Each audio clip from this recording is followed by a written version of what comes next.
So leading up to the grand opening, or I should say the official first class, which is September 7th, as a sniper fighting seminar. And let me explain. Throughout the years, Americans developed what would be sport karate. It started back in the 1940s with Robert Trias, first tournament USKA event from out of Arizona. And then fast forward to things that happen today worldwide. But techniques like the blitz that separated us from what would have been traditionalists were developed back in the 1960s. I put a video of Grandmaster Chuck Norris himself doing the California Blitz on Skipper Mullins, rest in peace, at the Long Beach International in 1966. So I've gotten into competition more than most people. And that's why I was able to, transcend what would have been generations. I fought hardcore fighters in the 80s that fought like they were the 70s, and legends. And it wasn't that I was better, I just knew techniques I didn't know.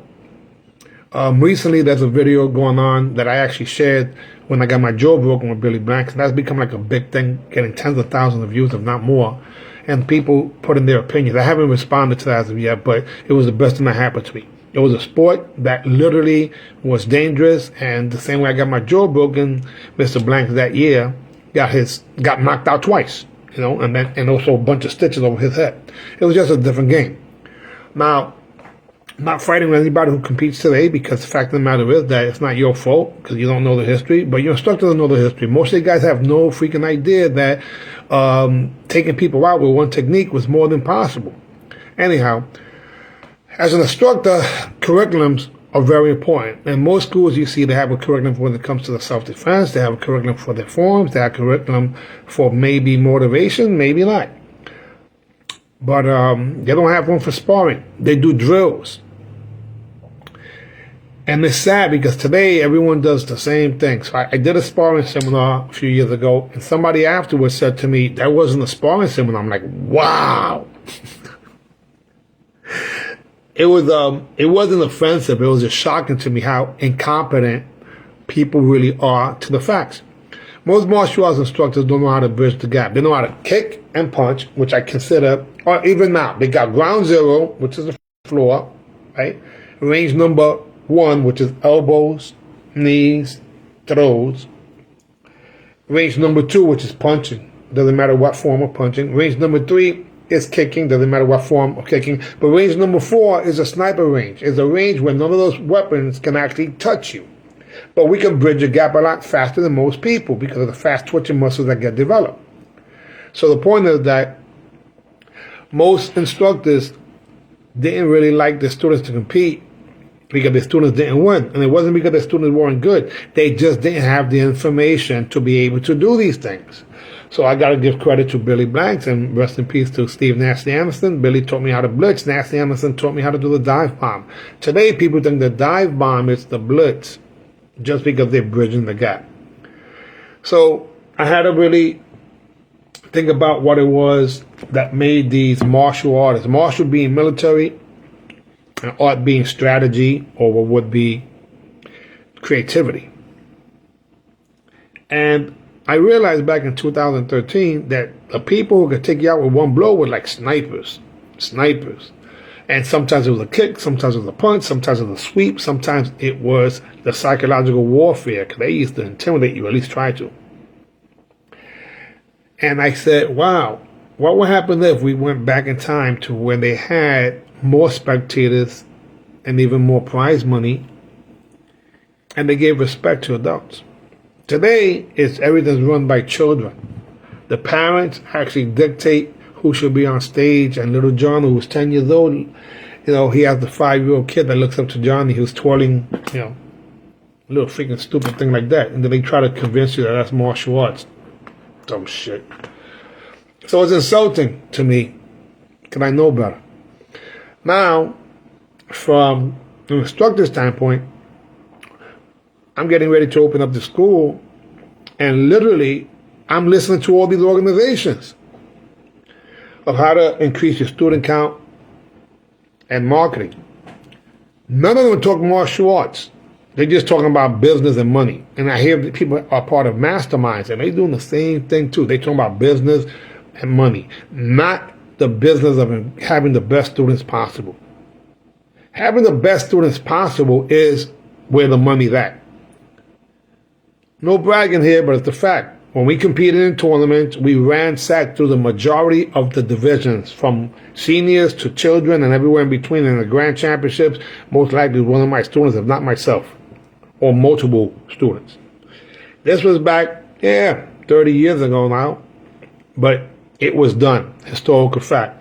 And most people have no freaking idea that your student creed or your version of the lay-down kicks or your version of so-called blitzes came from one of my descendants or either myself. So to eliminate that, I said, you know what we're going to do? We're going to open up the doors and teach everybody how to play this sparring game that'll help you with fast twitching muscles, which increases your ability to fight even in the street situation, because that's what is part of it. That being the case, I do not own what would be these techniques. They belong to the universe, the martial arts universe, as through me and other people, and I am going to package it and I'm sharing it, and I have for many years throughout the world. That being the case, next, September 7th, for 2 hours, we have the Sniper Fighting Level 1 seminar, which is the foundation. 9 out of 10 times when I do techniques, I can reference that to what would be Level 1. Because you don't have to get that fancy, especially today, because people don't really know much. And they keep doing the same thing, copying each other and expecting to be better at them when it's all based on speed today and the illusion of hitting each other, because the standards and the values have gone to hell with a handbag, which is crazy. But I digress. September 8th, I'm doing an instructor's training certification, level 1, meaning Saturday you take the seminar, Sunday you learn how to teach what you just participated in. That, with some time, will guarantee that your martial arts skills when it comes to kicking and punching, and I don't know about you personally, but kicking and punching is what fighting happens. Yes, I love every form of martial arts, including grappling and even Tai Chi. All those things are wonderful. But no one's ever grabbed me around my neck or on my, this type of self-defense. Yeah, I still teach that too, but it's not really practical in the sense of what happens here in the damn Bronx. Someone steps to you, is the person in front of you, that's the decoy, the person over here getting ready to snuff you. That's the one you have to freaking worry about. But that's another form of self-defense that I develop and I will be teaching, because everything's based on like side to side. They freaking flip people around and they make it seem like a little dope. I'm sorry. I didn't drink that Kool-Aid. Why am I adamant? Because I see how people are just full of crap. They full of crap. And what I mean by that is they are teaching stuff that they know it doesn't work. For example, if you don't have the split, why are you teaching someone how to stretch? Your instructor didn't have to split. Their instructor, you have generations of people who never had to split. And it's not because of flexibility. It's because they did not have the proper technique and alignment that's consistent with the way the body works to get the split. And no one investigated. What they did was regurgitated what other people did. That being the case, you have people with bad knees, bad hips, bad backs, and no splits. So it's embarrassing to me as an instructor when I was trying to teach the way I was taught my students to actually stretch. And all I was getting right now was just frustration. So I had to investigate the people who had developed the techniques that actually worked. And then I was able to acquire that information, put it into the system. And I was 16 freaking years old when I did this. I was beating so-called black belt legends at age 16 and 17 years old. And I was embarrassed because I thought that, I was just lucky. But I kept training as if I was going to get killed in a tournament, and I got more lucky. So the more I trained, the luckier I got. And what did I train in? I trained in hitting the person without being hit. That to me is what martial arts is. Whether it's under the rules of any sport, full contact, MMA, it's still the same thing. I want to hit you without getting hit. And what's the most important thing when it comes to that? Two things. Footwork and angles. Footwork and angles do two things. Allow you to be in a safe position, whether it's the angle of playing basketball. That's why I learned the idea. You box somebody out, you angle. Footwork. When you play ring relief, you attack. These physical movements were applied to what was considered at a time where I trained sport karate. That's why I started New York's first sport karate training center back in 1988, because my focus was on teaching people how to bridge the gap from point A to point B without putting themselves at risk. So that didn't just mean blitzing, meaning a two-step technique that's on the ground. It might have meant dive bombing, but it might have been fake repositioning and then go, like I learned from Grandmaster Joe Lewis, rest in peace. So it's a collective of things that worked throughout the years. It's not something that I invented. Yes, I had a chance to experience it based on putting my time in. And, I learned quite a bit. I learned more from my losses, absolutely, from my losses. As an example, there's a gentleman right now here named Larry Rogers, Let's Feet. That guy there hit me so freaking hard that I realized that I have to work on my angles a little better. He wasn't a national champion, but in Region 12, what a freaking threat he was. Phenomenal. So I got a really good memory. I've never been a drinker, never been a smoker. So my brain cells are still intact, and I would not apologize to people for my work ethic, because my intention is to get better than ever. So when people make excuses about age, I think you guys are just making a freaking excuse. Fact of the matter is that the older we are, the more important it is for us to stay healthy, because health is wealth. So that's why I share that information.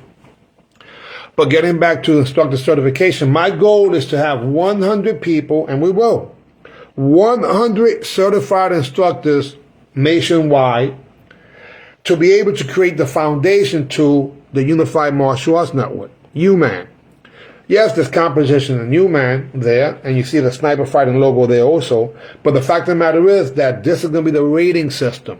The first tournament is going to be next year, and most likely the third week of May. Now, why would I throw a tournament? Because they don't exist anymore. Sport karate tournaments, as known by myself and many people, stopped existing in 1985.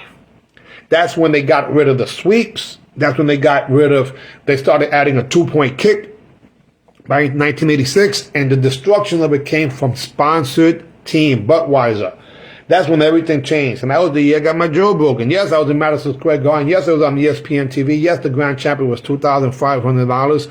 But the truth of the matter is that that's what ended up destroying what I consider tournament competition, because it became now about a team, when it was always about an individual person or performance. Yes, you did get teams when it came to the schools. Sometimes it was East versus West, North versus South, but it wasn't sponsored teams that domesticated the competitors, that took away the heart from the competitors. I know that firsthand, because a student of mine that I allowed him to be on the team back in 1988, 4 out of the eight kids were my students. Eventually, they were pretty much just bought out to become instructors. So they started teaching people my curriculum via my students, for the sake of making their team better, and then getting credit as if they're the ones that organized it. And make a long story short, most of the people aren't around no more, because they weren't part of what I consider this: honor and respect. The patch says UMAN, Unified Martial Arts Network, because all of us, you and I are one. Are you a parent? Oh, us one. Are you a child, or I should say a son or a daughter? Oh, us one. So we are all together. So us one is in there. Us and then one. But it's about honor and respect. If I'm sparring with you and I don't score on you, I don't make believe I scored. No, I can't do that. Why? Because I still have to look in the mirror and respect myself. And if I don't respect myself, then there's a problem. In addition to that, I also have here pioneers and legends. Your goal should be to become a pioneer or a legend. Why not? Now, pioneer legend only means that you produce results over and over again for at least 5 to 10 years. Maybe a pioneer might be someone that was great for 5 years. Maybe a legend is someone that did phenomenal results for 10 years. Other people decide that. But to me, I had to come up with some type of structure, because when I think about some of the so-called legends of yesteryear, and they are for that era, most of them never competed 5 years. Very few competed 10 years. So it was limited because of during that time, the belief was that if you was in your 20s, by the time you was in your 30s, it was old. So athletes in their 30s were an anomaly. They were very rare.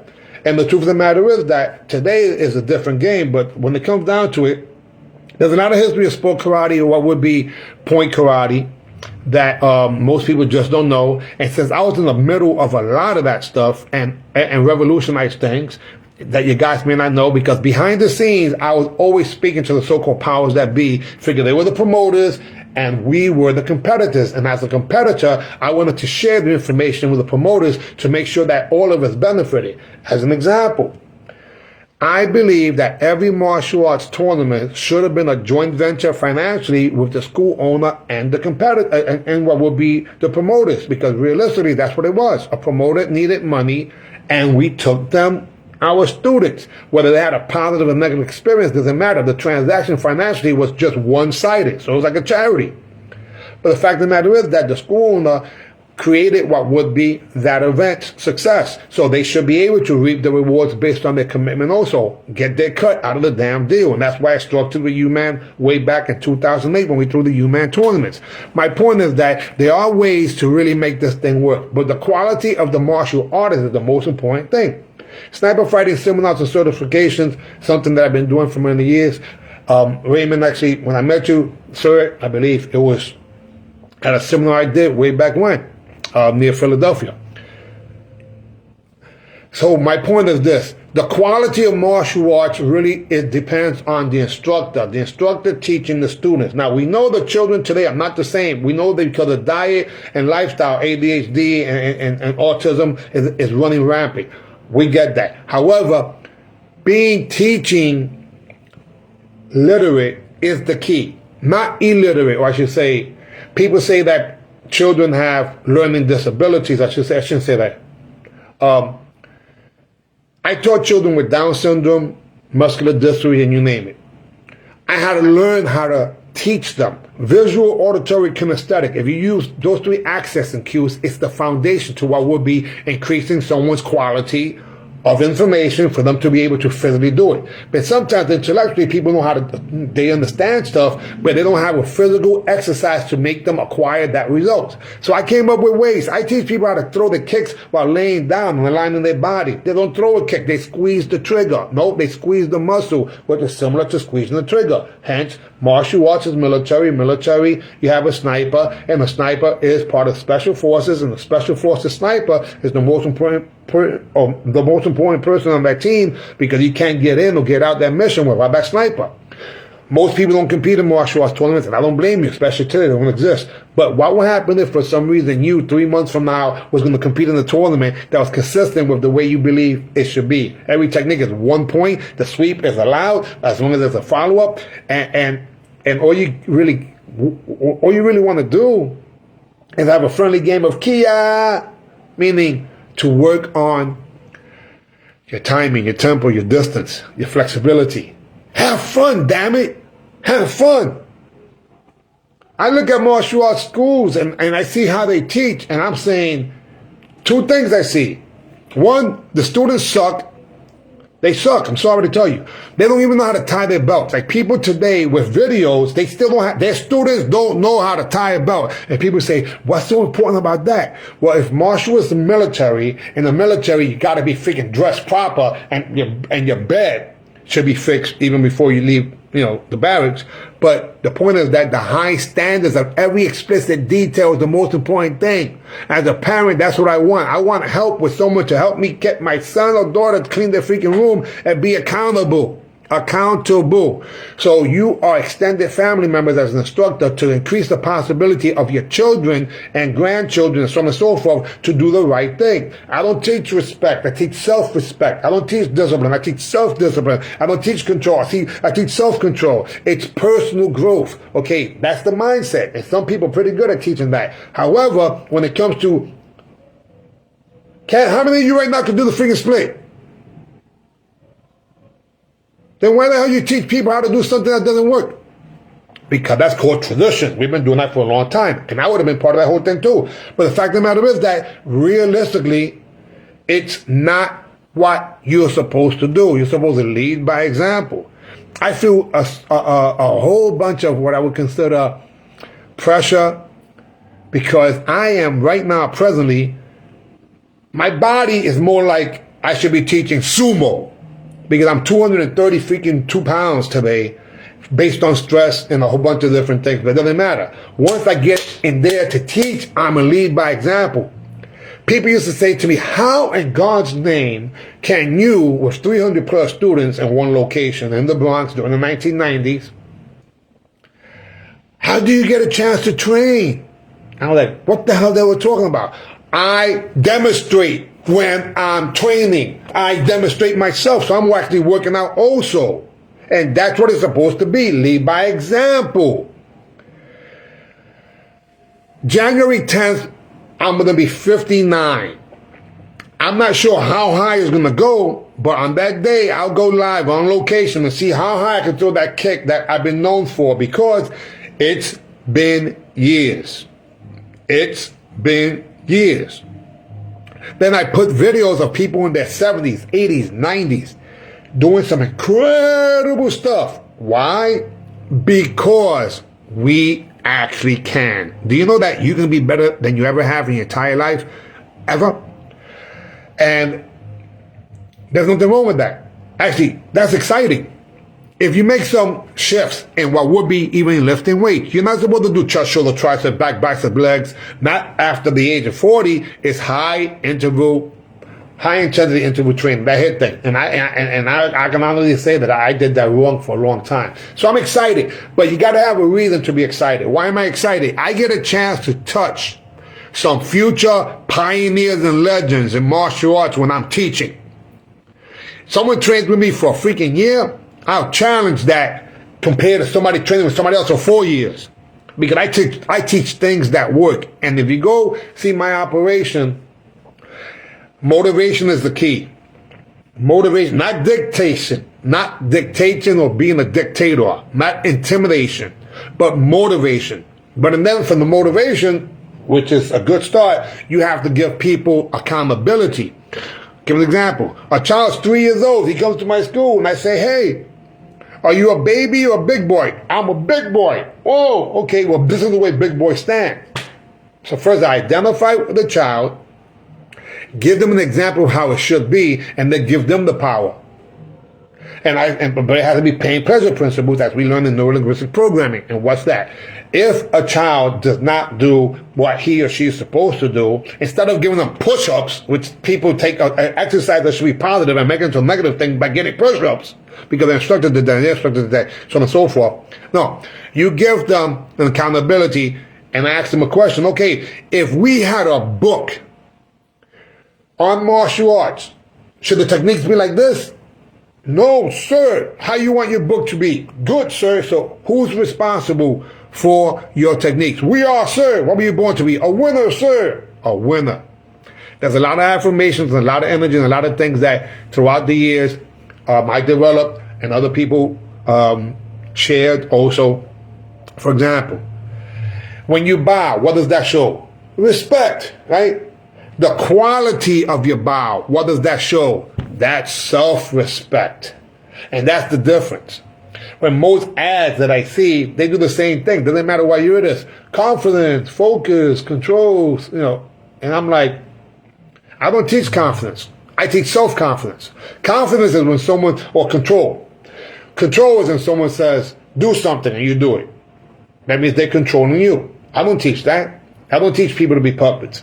I teach people to be self-reliant, to make good decisions, to get home safe. Which is the most important thing in martial arts to me, is helping people make good decisions to get home safe.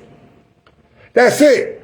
And I'm sorry, I'm not into it just to earn money. I'm going to make a ton of money. I'm probably going to be the most expensive school around because I'm going to raise my standards because I see the instructors and the quality of those people. And to me, they freaking suck. They suck. They suck. They suck. They suck. And they don't have to. If you're there, you might as well, you have time. Like, for example, I've seen people for years train really, really hard. Phenomenal. But the techniques were faulty. So they were good at things that didn't work.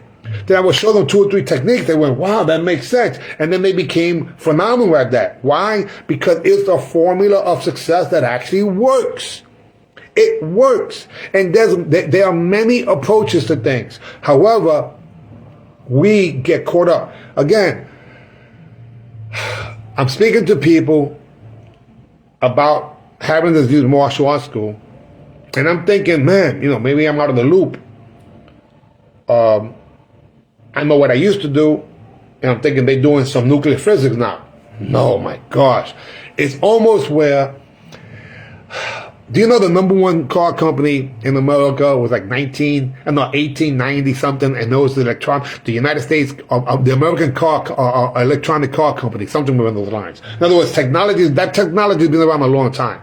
So when I'm teaching today, it feels like I got this knowledge, this freaking ancient knowledge that freaking works.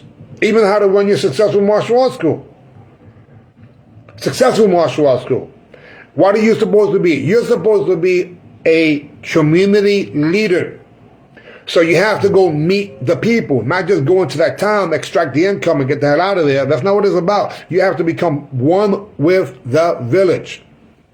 And there's a variety of things to do that. My point is that helping people make good decisions to get home is the most important thing. Leading by example is freaking very important. Doing things you never did before. Imagine if tomorrow you was able to get the split without injuring yourself and without saying something that I hear people say, oh, if I did that, or they used to say, oh, I used to could do that. Man, stop that. You need to stay alive for your family who loves you, so you might as well start doing things that are incredible. They think you think how to know anyway. They think that you know how to do things anyway. He's a black belt. He's dangerous, or she's dangerous. They believe in you more than what you can actually show in your skill set. Same thing with me, damn it. I can't throw that kick straight up there anymore, but damn it, I'm going for it. Oh, yes, I'm going for it. And then people are going to say, oh, yeah, but you're naturally flexible. Naturally? No. If that was the case, my students will be doing full splits. It's a curriculum. It's understanding the body.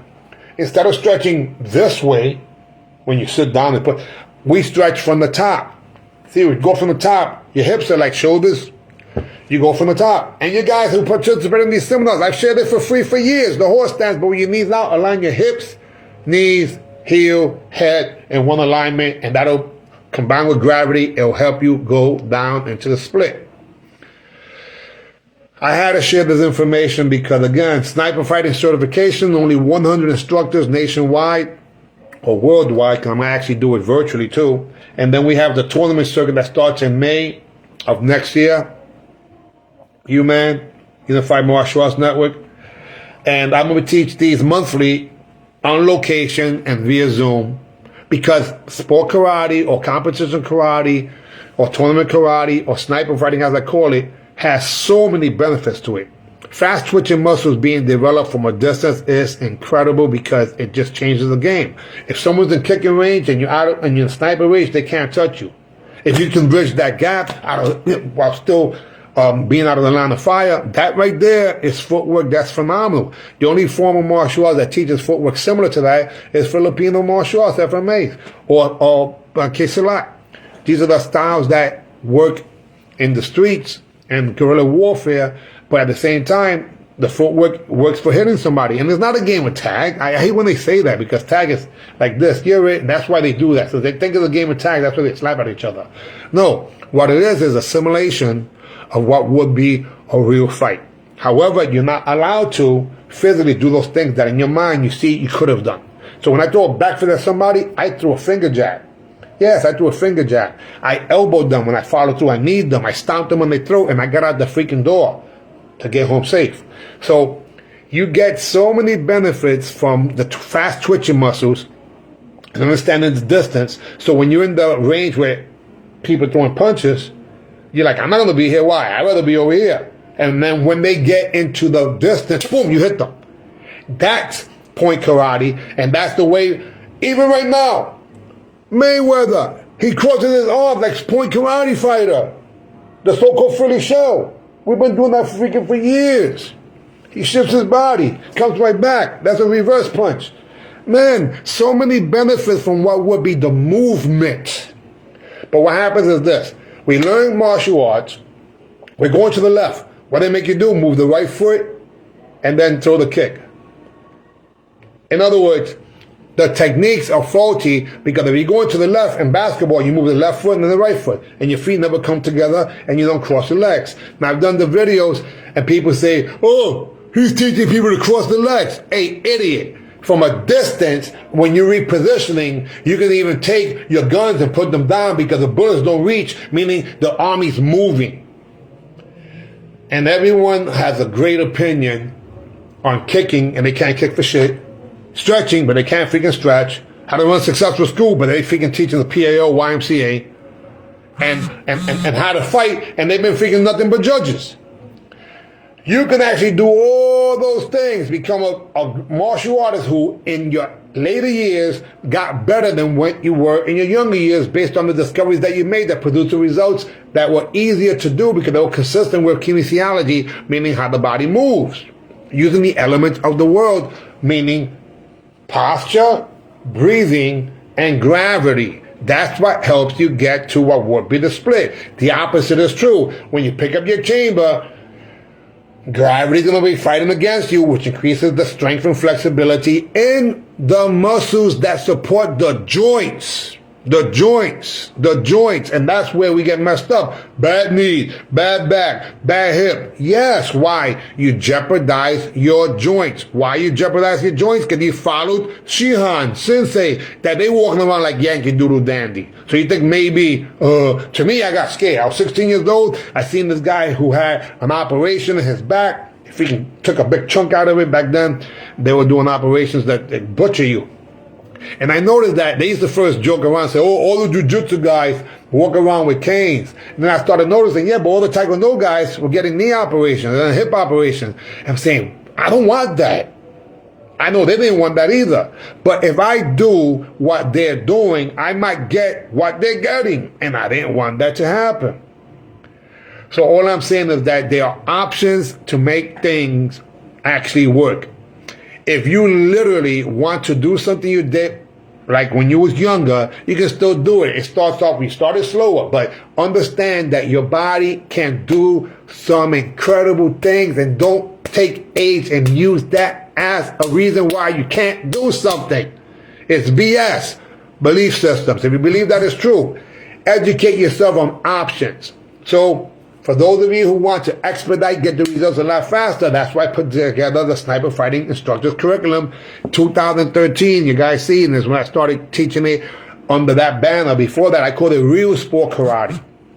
And the reason I called it real was because these people, if you're playing basketball and the ball doesn't go on the hoop, that means you don't score. So in the 1990s, all of a sudden, all you had to do is hit the rim and they gave you the point. No, man, in 1980, from 85 and below, you had to get the ball inside. In other words, the quality of the techniques was different. The standards were higher. So what did I do? 85 to 86, 3 times. Grandmaster Joe Lewis, I was his assistant. By the 3rd seminar, he said to me, slow down, you're making me look bad. In other words, I educated myself on how to use the footwork that was done in the previous generation and applied it in the present one, and now that's still nuclear physics as compared to most people today. I see them try to do things that I did way back when, wrong, and call it something different, and everybody else copies them. Anyhow, I'm excited, but more importantly, I am committed. If you want to learn and it has nothing to do with style, you still teach your gold, your shoulder count, whatever style you do, but add to the curriculum a sparring curriculum so that it really fills it up. Because no disrespect intended, but you think Fontanez can fight? Get the hell out of here. He could barely freaking do a stance there. Come on, guys. I mean, keep it real. Keep it real. They were scientists. They were kinesiologists. He was a professor. And you got to become a professor understanding the way the body moves. But at the same time, martial is military, and the military is war. And the idea is that, you want to be able to kick someone's butt and look good. September 7th, Fontanez Martial Arts will have its first, what would be sniper fighting seminar, with the intention of getting an instructor's certification so we can have what would be the UMAN tournaments, because enough is enough. I started this back in 2008. Family got into family. I have 5 kids, 2 grandkids, and My mother passed away. I was a caregiver for 3 years, and life got in the way. But the truth of the matter is that I'm excited now because now I get a chance to start teaching the best freaking students ever. Yeah, I'm going to say it. I'm going to teach my students to become better than yours.